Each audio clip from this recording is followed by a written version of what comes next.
Hey guys, welcome back to Chef Development, and today we're going to do a quick video making some delicious deep fried crispy balls of goodness, arancini.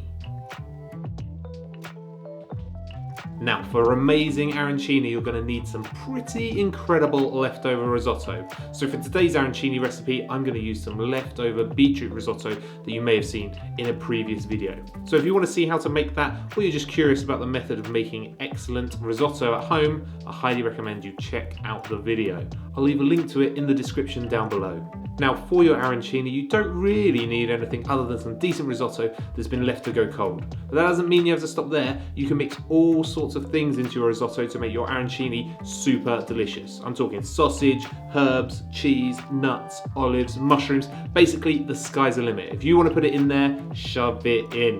I'm going to stick to a classic combination here and add some goat cheese to the beetroot risotto. And I'm going to give it a really good mix all together.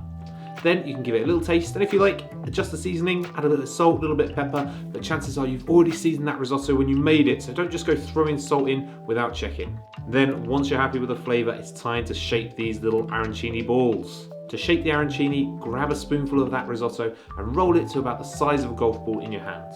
Now, if you're smart enough to think ahead, you could always use gloves when it comes to shaping the risotto, especially helpful when you're shaping beetroot risotto. I mean, look at the state of my hands. Then repeat this until all the remaining risotto has been made into awesome little rice balls. Now it's time to pane our arancini. Don't panic, pane is just a fancy way of saying we're going to coat our arancini balls in breadcrumbs. So you're going to need 3 bowls, one with seasoned flour, one with beaten egg, and one with fine breadcrumbs. If you're feeling super fancy, you can pass the breadcrumbs through a sieve to make them extra fine, but that's up to you. Now, somehow I've managed not to film this crucial bit, so I'm really sorry. I'm obviously an idiot, so I'll try and explain it really well. First, you're going to toss your risotto balls in the seasoned flour, then remove them from the bowl, dust off any excess flour with your hands and transfer them into the egg bowl.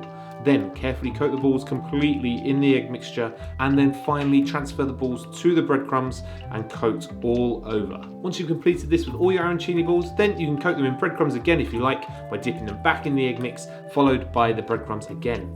Now, I've managed to actually film this part, so hopefully you'll get the gist of the whole technique. Now, you don't have to coat them in breadcrumbs again, but I prefer it because it gives your arancini an extra thick, crunchy coating and protects them when you're deep frying them, so it's less likely they're going to burst open while we're cooking them. Once all your arancinis are coated, you can put them into the fridge up to 2 days if you like, until you are ready to fry them. But we're not waiting that long, we are ready to cook these arancini now. So heat your oil to 180 degrees, and then once the oil is up to temperature, carefully lower the arancini into the hot oil. Be careful not to just drop these balls straight into the oil or you end up splashing hot oil all over the place. Not safe at all. So lower them in gently, slotted spoon is perfect.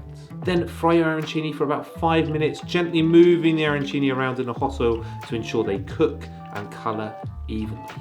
Once the arancini is cooked, then carefully remove from the oil, drain on some kitchen paper and sprinkle with a little bit of sea salt while they're still hot.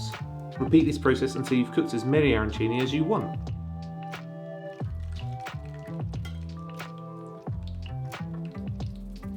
Then you're done. I told you it was quick. Your arancini are done and ready to serve.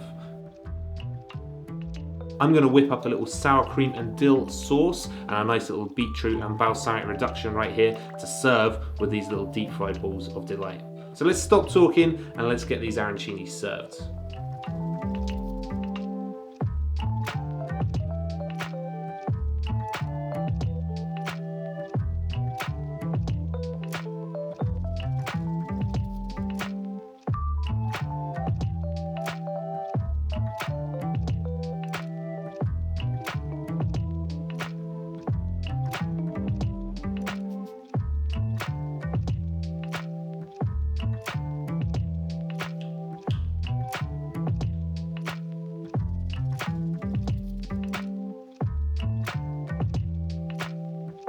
If you like this video, let me know by hitting that like button down below, and if you're new here and you like what you see, why not hit that subscribe button instead.